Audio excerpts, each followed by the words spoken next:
안녕하세요. 반갑습니다. 보험 덕후 보타쿠입니다. 여러분들의 영업에 조그만 날개를 달아드릴 보험 리모델링 두 번째 시간입니다. 자, 보험 증권에서 가장 많이 찾아볼 수 있는 오류에 대해서 제가 오늘 말씀드릴 텐데요.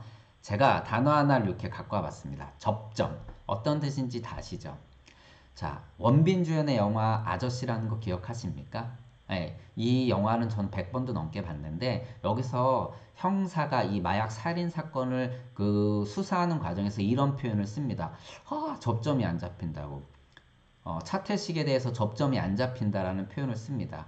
그러면서 이 사건의 해결을 실마리를 풀 수 있는 어떤 단서가 나오지 않는다라는 그러한 수사의 답답함을 이렇게 표현을 했는데요. 그도 그럴 수밖에 없는 게 사실 차태식이 원빈이 맡은 역할인데 전당포 운영하면서 갑자기 마약 살인 사건에 이 일반인이 끼어드니까 접점이 안 잡히는 거죠. 근데 알고 봤더니 이 차태식은 과거에 특수부대 요원으로 활동을 하면서 와이프가 임신한 상태에서 그 살해를 당하게 됩니다. 그 장면을 두 눈으로 목격을 하는데 그거에 대한 쓰라린 상처가 남아 있었고 그거를 김세론 그 아이가 맡은 역할에서 소미를 보면서 이러한 어떤 과거의 쓰라린 상처를 이렇게 어떤 위안을 받는 그렇게 만들어진 둘의 관계가 이 사건을 풀어가는 어떤 이제 그 의지가 되는 거죠. 차태식으로서는. 그런데 형사 입장에서는 말도 안 되는 거죠. 갑자기 뭐 전당포 주인이 껴들어와가지고 사건에 개입이 되다 보니까 이 실마리를 못 풀어가는 그러한 답답함을 접점이 안 잡힌다라는 표현을 쓰는데 접점이라는 것은 매우 중요한 역할을 합니다. 특히 영업에서도 고객과의 어떤 접점을 잡아내는 것이 어떤 컨설팅을 하는 데 있어서 매우 중요한 역할을 한다라고 저는 말씀을 드리고 싶은 겁니다. 자, 증권의 오류를 잡아내는 것은요, 지적을 할 수밖에 없는 일입니다. 당연히 어제도 잠깐 말씀드렸지만 개인신용 담보에 대해서 CI 보험에 대해서 우리가 지적을 하고 이 지적을 통해서 밑밥을 깐다라는 제가 좀 과도한 표현을 썼고요. 밑밥을 깔아야지만 결국은 우리가 계약을 받아낼 어떤 실마리를 마련한다라는 표현을 쓰는데 여기서 이러한 증권의 오류를 잡아내는 것은 결국 고객과의 어떤 접점을 잡아서 컨설팅의 매우 중요한 핵심 단계로 들어서기 위한 문을 두드린다라고 표현을 저는 하고 싶습니다. 그런데 지적하는 것은 제가 좋지 않다라 그랬죠. 모든 영업에서 가장 중요한 건 물론 이 지적이 필요 없다란 얘기는 아닙니다. 순서를 달리하라라고 말씀을 드렸듯이 우리가 고객에게 호의를 베풀고 이러한 어떤 유대관계가 좀 좋게 형성이 된 다음에 그 다음에 부족한 거나 과다한 거나 이런 걸 지적하라고 제가 말씀을 드렸던 거죠. 당연히 이러한 지적은 컨설팅의 핵심이 됩니다. 그러면 어떤 걸 지적할까요? 예, 우리가 보험증권을 보다 보면 생손보 비중을 지적할 수 있습니다. 생보에 치중되거나 손보에 치중된 거는 컨설팅의 부족함을 나타낼 수 있습니다. 당연히. 보험료 지적할 수 있어. 과도하다, 부족하다. 또는 담보 구성이 잘못됐다. 이러한 담보들은 들어가야 되고 이거는 중복이 됐다. 이렇게 할 수 있고 상품 구성이 잘못될 수도 있죠. 종신으로만 너무 치중되어 있는 경우도 있고 상해 보험 상품으로 한 치중된 경우도 있습니다. 갱신형 구조를 갖고 있을 수도 있고 납기 만기에 대한 여러 가지 지적을 우리가 할 수 있습니다. 뭐 만기가 짧다거나 납기가 너무 길다거나 예. 그런데 이러한 여러 가지 오류들 중에 이러한 보험 증권들이 갖고 있는 이러한 오류들 중에 가장 우리가 보편적으로 만나볼 수 있는 오류가 있습니다. 자, 내가 만나는 고객 10명 중에 9명이 이러한 오류를 갖고 있다라면은 이 오류를 지적함으로써 어떻게 해요? 접점을 잡아내면서 우리의 컨설팅의 시작을 굉장히 좋게 할 수 있다라는 것이죠. 예, 괜찮지 않겠습니까? 그럼 그 가장 문제가 된 오류가 뭐냐면 바로 법정 상속인입니다. 사실 제가 조금 과장을 했는데 이거는 무조건 오류가 될 수 있는 건 아닙니다. 자, 보험증권의 수익자가 법정 상속인으로 되어 있다라고 해서 이것이 나중에는 무조건 오류로 이어지진 않지만 많은 불편함이나 문제점을 초래할 수 있는 계기는 분명히 될 수 있다라고 말씀을 드리고 싶은 겁니다. 다 아시다시피 수익자를 지정하지 않은 것이 추후에 문제가 된 건들은요, 저도 경험을 했고, 많은 사례들로도 알고 계실 겁니다. 그런데 왜 이것이 매우 중요하냐? 늘 말씀드리지만 보험은 사실 이러한 사고가 발생되면 안 되겠지만 사고가 발생됐을 때 가장 중요한 것이 이 보험금을 받기 위해서입니다. 이것이 보험을 가입하는 이유죠. 이를 통해서 경제적 부담을 해소를 하는 건데 이 보험금을 받지 못하는 거. 자, 사건이 일어난 거, 내가 보험금이 지급된 것 자체가 슬픈 일인데 이 보험금이 제대로 지급되지 않거나 이 보험금을 받는데 분쟁이 일어나면은요, 더 큰 고통으로 이어지면서 화가 날 수밖에 없습니다. 그래서 보험금의 중요성을 이야기하면서 법정 상속인으로 수익자 지정이 된 것에 대한 오류를 지적하는 것은요, 보험 컨설팅, 보험 리모델링 컨설팅을 하는 데 있어서 가장 많은 접점을 만들어낼 수 있는 방법이라고 말씀드립니다. 그런데 이것을 지적하는 것은 제가 좋지 않다라고 말씀드렸잖아요.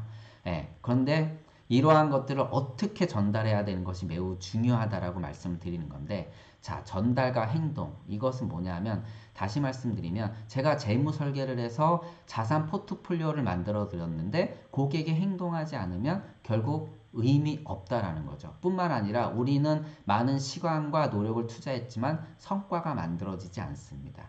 그래서 우리가 전달을 했을 때 예를 들어서 법정 상속인으로 수익자가 지정된 것이 추후 보험금을 지급받을 때 매우 불편함을 초래할 수 있다라고 전달했는데 고객이 이를 바꾸지 않는다라면 아무 의미가 없다라는 것이죠. 그래서 행동 임계점이라는 것이 있습니다. 우리가 상품을 팔 때, 저는 백화점에서 믹서기를 팔았거든요. 이 믹서기를 판매하기 위해서 저는 이 믹서기의 행동 임계점, 즉 이 고객이 구매하기 위해서요, 하나씩 고객의 심리를 작용을 합니다. 그래서 그 행동 임계점에 딱 오게 되면은 우리가 오다라는 걸 내립니다. 구매하세요라고 하는 거죠. 이것이 어떻게 보면 크로징인 거죠. 이 행동 임계점에 도달시키기 위해서는요, 어느 정도의 시간이 필요하고 핵심적인 어떤 그 키포인트들이 필요하다라는 것이죠. 그런데 이러한 시간을 너무 적게 들이거나 또는 이러한 키포인트들이 제대로 전달이 안 된다라면은요, 고객은 우리한테 이야기를 듣지만 행동 임계점을 넘어서지 못하기 때문에 행동으로 옮겨지지 않습니다. 그렇기 때문에 우리가 과연 어떻게 전달하냐, 뭐 이것이 사실 영업하는 데 있어서 가장 큰 핵심인데 가장 좋은 방법이 뭐냐면요, 바로 이러한 문제점을 제기할 때 불편함을 극복시키는 겁니다.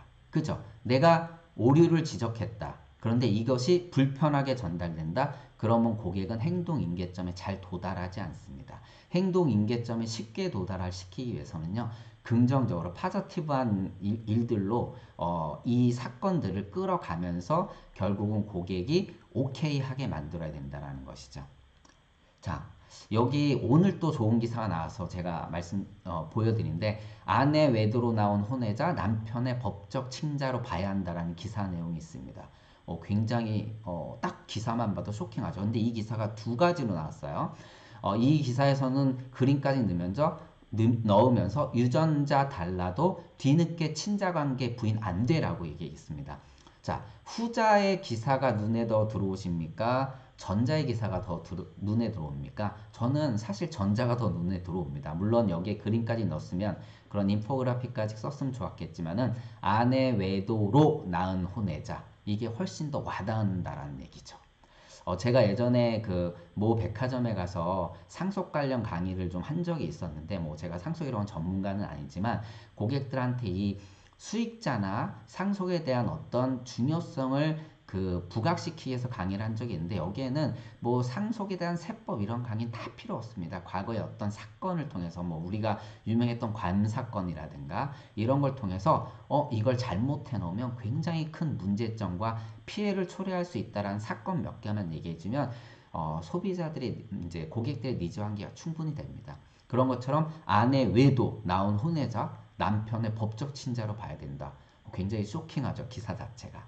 자, 다시 본론으로 좀 돌아와서 무엇인가 고객의 접점을 잡을 내용들은, 이런 접점들은 대부분 지적이 될 수밖에 없는데 이 지적을 관대하게 전달하면서 시간을 충분히 활용하고 파저티브하게 전달하기 위해서는요, 가장 좋은 방법이 스토리텔링이라는 것입니다.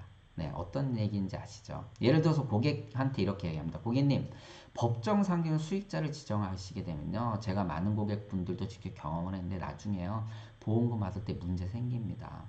이거 수익자 바꾸셔야 돼요. 고객님 이름 바꾸시거나 자식 이름 바꾸거나 명확하게 해놓으시는 것이 향후에 보험금을 수령하는 데 있어서 문제점을 최소화시킬 수 있는 그러한 방법입니다. 라고 얘기합니다. 하지만 행동하지 않을 수 있고 행동할 수 있는 확률이 떨어진다는 것이죠. 자, 제 고객 중에요. 이런 고객이 있었습니다. 며느리셨어요. 그런데 장남과 결혼했기 때문에 어머니를 모실 수밖에 없었습니다. 그런데 사실 장남이 그리 잘 살지 못했습니다. 어렵게 살아가고 있으면서 어머니를 모신 거죠. 시어머니를요. 근데 자식이 셋이 더 있었습니다. 셋 다 엄청 잘 살았어요. 그런데 힘든 그 시어머니, 그러니까 장남이란 것 때문에 힘든 그 가정 환경에도 불구하고 경제적 환경에도 불구하고 어머니를 힘겹게 모셨고요. 또 어머님의 건강이 별로 좋지 않다 보니까 암보험도 하나 들어 놓으셨었고 이 암보험의 계약자를 며느리로 했었고요. 피보험자는 당연히 시어머니로 하고 암보험을 가입을 시켜드렸었습니다. 혹시 모르잖아요. 돈이 많다라면 뭐 사고가 발생됐을 때, 질병이 발생됐을 때 내가 돈으로 커버할 수 있지만 돈이 없는 경우는 굉장히 큰 충격을 가게 경제에 충격을 주기 때문에 암보험을 가입하셨는데 아니나 다를까 불행하게도 어머님이 암 진단을 받으셨습니다. 그래서 암 진단금을 받아서 수년간 어머니를 간병을 했는데 그럼에도 불구하고 어머님이 돌아가셨습니다. 그러면 돌아가시면 뭐가 나옵니까? 사망보험금이 나오죠. 보통 이제 암보험의 과거에는 뭐 생보호사 같은 경우는 이제 암 사망보험 같이 이제 설정이 되어 있습니다. 그러면 사망하면 누가 상속 1순위자입니까? 다 아시다시피 자녀가 상속 1순위자고 배우자는 동순위자입니다. 배우자는 없었기 때문에 자녀 4명이 이 사망보험금을 나눠 갖게 되죠. 근데 중요한 건 여기서 볼까요? 자, 둘째, 셋째, 넷째가 이 보험금을 가질 자격이 있습니까? 없습니까? 예, 있다고 하는 분들도 있고 없다고 하는 분들도 있죠. 없다고 하는 분들은 왜 그렇습니까? 보험료를 누가 냈습니까? 당연히 이 첫째인 그 장남의 며느리가 냈습니다. 예, 쪼들린 생활비를 아껴서 냈습니다. 그럼에도 그렇기 때문에 내가 보험료를 냈기 때문에 여기서 받은 보험금은 내 돈이다라고 당연히 주장할 수 있는 거죠. 이게 당연한 거 아닙니까? 그런데 법정 상속인으로 수익자를 지정해 놨기 때문에 결국은 자녀 4명이 나눠 갖게 됩니다. 그런데 자녀 입장에서 볼게요. 이 보험금은 내가 받아도 되는 걸까요? 예, 자녀 입장에선 당연한 겁니다. 왜냐하면 우리 어머님이 돌아가셔서 내가 받은 거니까. 근데 며느리 입장에서 화가 나죠. 힘들었는데 내가 모셨었고 내 돈으로 힘들게 냈는데 보험금을 가져가니까 당연히 보험금을 달라고 했습니다. 줬을까 안 줬을까? 당연히 안 줬죠. 우리 어머님이 돌아가셔서 내가 받은 건데. 그러면서 분쟁이 나고 소송이 됐는데 며느리가 이겼을까요? 졌을까요? 당연히 졌습니다. 법이 그렇게 돼 있기 때문에. 그리고 결국은 어떤 일이 벌어졌나 이 일 계기로 해서 당연히 사이가 더 안 좋아지고 배우자랑 싸우면서 결국은 이혼을 하게 된 그러한 일까지 벌어졌습니다. 자, 앞에 여러 이야기 하지 않고 말로 수익자를 바꿔야 된다. 불편하실 수 있다. 문제가 생길 수 있다. 보험금 못 받으실 수 있다라고 4번, 5번 얘기하는 것보다 이러한 이야기를 하나를 더 전달하는 게 소비자한테 일단 접점을 잡아내는 것도 쉽고요. 그리고 이야기를 통해서 뭔가 잘못된 것을 바꾸라고 이야기하는데 좀 더 아름답게 이야기할 수 있고요. 이 이야기들은 아름다울 때 더 전파력이 크다라고 합니다. 야, 너 이거 하지 마, 저거 하지 마 해서 제가 페이스북 SNS에도 많이 썼는데 Don't bossing me around라고 이렇게 영어로 표현을 하더라고요. 제가 예전에 영어 공부할 때 잠깐 이 단어가 나왔었는데 이래라 저래라 하지 마라. 이래라 저래라 하면 행동으로 잘 안 옮깁니다. 지적하는 거는요 절대 행동으로 옮기지 않고요. 3, 4살 어린애들도 지적하는 것은 행동으로 옮기지 않는데 나이 먹은 성인들이 더 어떻게 움직이겠습니까? 반감만 커진다라는 거죠. 그래서 무엇인가 행동으로 옮기게 하는 행동 임계점에 도달하기 위해서는요, 어느 정도의 시간이 필요하고 키포인트가 필요한데, 이것은 좀 더 아름다울 때 전달이 잘 되고, 또 이렇게 스토리텔링을 풀다 보면은요, 이야기가 긴 시간을 갖고 이야기하는데 이게 지루하지 않다라는 거죠. 소비자가 더 집중하게 되고 필요성을 더 느끼게 되면서, 핵심은 그겁니다. 이 얘기를 어디서 하냐면요, 보장분석 전후 과정에서. 어제 말씀드렸죠. 전 과정은 처음에 고객의 증권을 취합하는 과정이고, 후 과정은 보장분석 후 제안하는 과정인데, 보장분석 전 과정에서 이 이야기하는 겁니다. 어떻게 해요? 예, 저점을 잡고 스토리텔링이요. 그러면 이 이야기를 하는 과정에서 저에 대한 어떤 게 높아집니까? 예, 신뢰성이 높아지고, 이 보험 설계사는 나한테 그리 부담을 주지 않는구나 라고 하면서 고객의 부담도 덜어지고요. 그리고 이 설계사는 다른 설계사를 혹시 만나봤다라면 좀 다르구나라는 그러한 희귀성의 원칙도 전달이 됩니다. 자, 우리가 보험 상품 판매할 때 여러 가지가 있겠지만, 저는 최근엔 가장 강조하는 게 희귀성의 원칙이고요. 설득의 심리학에서 나오는 내용인데 약간 변질은 됐지만, 그리고 권위의 법칙인데, 당연히 무형의 상품 팔다 보니까 신뢰성이 매우 중요한데, 이 이야기 하나를 통해서 좀 더 전문가적인 우리의 어떤 그 신뢰성을 확보할 수 있고요. 또 남들과 다른 그 접점을 통해서, 접근을 통해서 좀더 다른 느낌을 준다는 거죠. 신선한 느낌은요, 굉장히 영업할 때 중요합니다. 자, 뭐 이것은 제가 나중에 좀 구체적으로 말씀을 드릴 겁니다. 그래서 이렇게 얘기하는 거죠. 장님이 국어를 하는데, 이 영상을 보신 분들은 많으실 거고요. 제가 강의할 때 항상 틀어드리는 영상인데, 나는 앞을 볼 수 없는 장님입니다 하면서 깡통을 하나 놓고 국어를 합니다. 그런데 이거를 다르게 표현한 거죠. 이것이 희귀성이고, 내 단어를 바꾸게 되면 영어를 바뀔 수가 있다는데, 어떻게 바꾸냐면, 정말 아름다운 날이군요.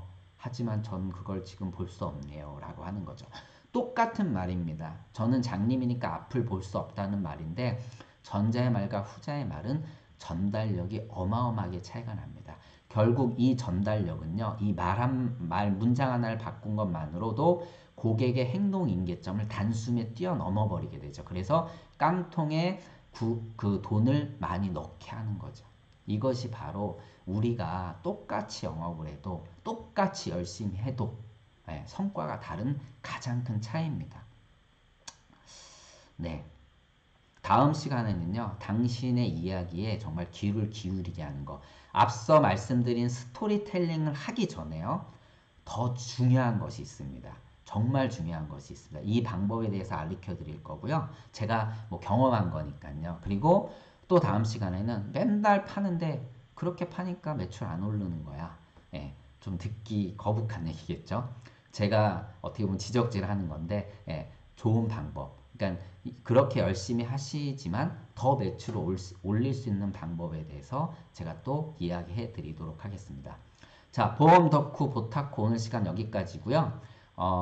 구독과 좋아요, 유튜브에서 이 좋아요가 꽤 큰 효과를 발휘한다라고 합니다. 물론 싫으면 싫어요도 누르시면 되겠지만 좋아요 많이 눌러주시기 바랍니다. 고맙습니다.